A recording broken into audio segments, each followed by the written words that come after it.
YouTuber. No, he only has a million subscribers and he already has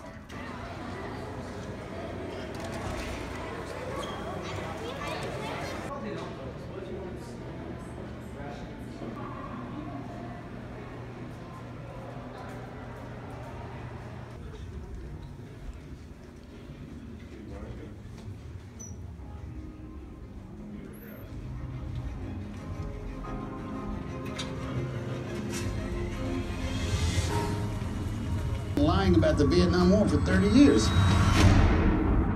The way they lied.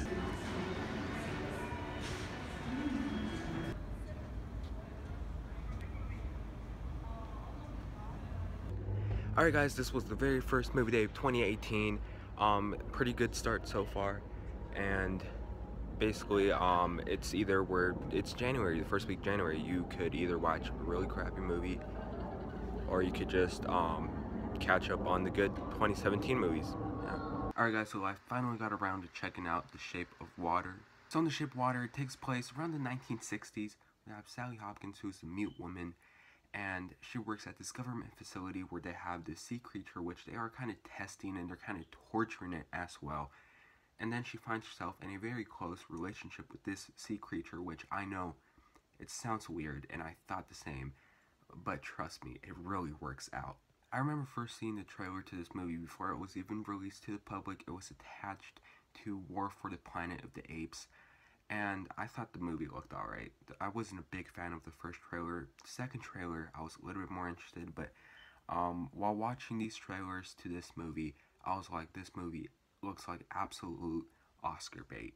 For those of you guys who don't know what Oscar bait means, it's basically a movie that looks like it was made for it to be recognized during Oscar season. And that's what I thought this movie was. I thought this movie was just made for the awards and all the buzz and everything. But after watching this movie, every Academy Award this movie is going to be nominated for, it's well deserved. Right off the bat, before getting to anything else in this review, every performance in this movie is absolutely fantastic. Sally Hopkins, she's really good as this main character, this mute woman. It's kind of impressive how she had to learn all these sign language for this movie. She definitely did a really good job at that. But Michael Shannon is the man. He is really good in this movie. He is very menacing, and he is the perfect villain. And I was also really surprised by Richard Jenkins and Octavia Spencer as the supporting roles. I thought they were very good supporting characters to the main character, and I found their characters to be actually very interesting, and I actually did care about their characters a lot. Doug Jones, he is basically the sea creature. I don't know how they quite did it for him. I don't know, people are saying that it was makeup, but meanwhile I'm here thinking that can't be makeup, that's obviously motion capture that they did for the sea creature. But either way, what really matters here is the performance.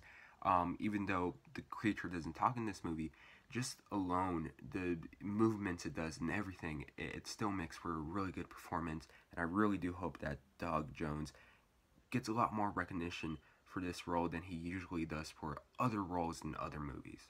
But for the movie itself, it's beautifully directed by Guillermo del Toro, and the writing is actually also really good in this movie. And the story, it's very original, it's beautiful, it's endearing, and there's actually a very strong connection between the sea creature and the main character. There's actually a nice development and a sense of likefulness to Sally Hopkins in this movie. She's a very likable character. It sounds like I'm absolutely praising this movie, and it deserves all the praise.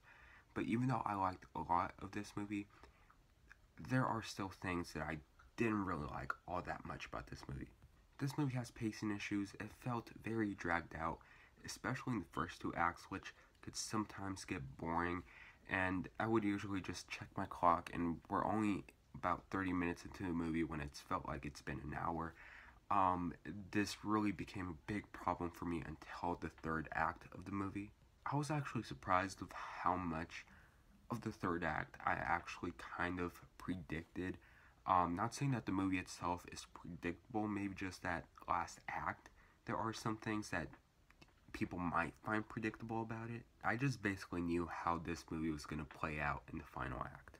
Now, one of my biggest letdowns with this movie has to do with the sea creature.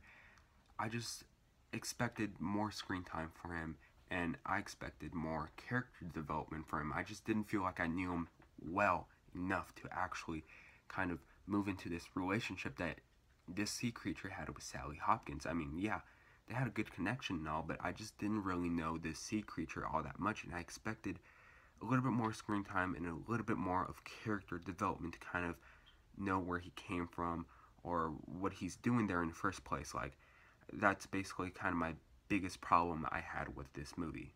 And there are some unnecessary scenes in this movie, which is either a flaw or maybe even a bigger of a pet peeve for me than it was for others. There's about 2 or 3 scenes with Sally Hopkins in the shower, and then she starts masturbating out of nowhere. That's just kind of, you know, I just don't know where that came from. And a sex scene with Michael Shannon and his wife, and this scene comes out of nowhere, and I'm just like, okay, what does this contribute to the story? What does this have to do with the story, with his character, with what he's been through? I just don't really get it. I don't get why this scene was here in the first place. When it comes to The Shape of Water, it's kind of like what Birdman was to me back in 2014.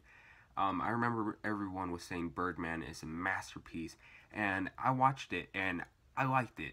I just didn't love it. And then The Shape of Water, everyone's talking about it, everyone's saying it's a masterpiece, and I watched it, and I liked it, but I did not love it.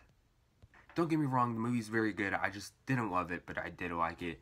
There are a lot of things that have really bothered me, and it just decreased my score for the movie and my enjoyment of the movie overall. But The Shape of Water, not exactly a movie for me, but it's still, I think it's something that a lot of people will enjoy out there or even love. For me personally, I think this is a matinee / discount day worthy movie, and I'm going to give The Shape of Water a B. Anyways, The Shape of Water, did you guys watch it? If you guys watched it, what did you guys think about it? Tell me in the comment section down below. I know a lot of you guys actually loved this movie, and I'm glad you guys did, because it truly is a very good movie. But if you guys watched it, tell me what you guys thought about it in the comment section down below. Also, please like and subscribe. And yeah, I'll see you guys for my next movie day. See you guys later. Bye.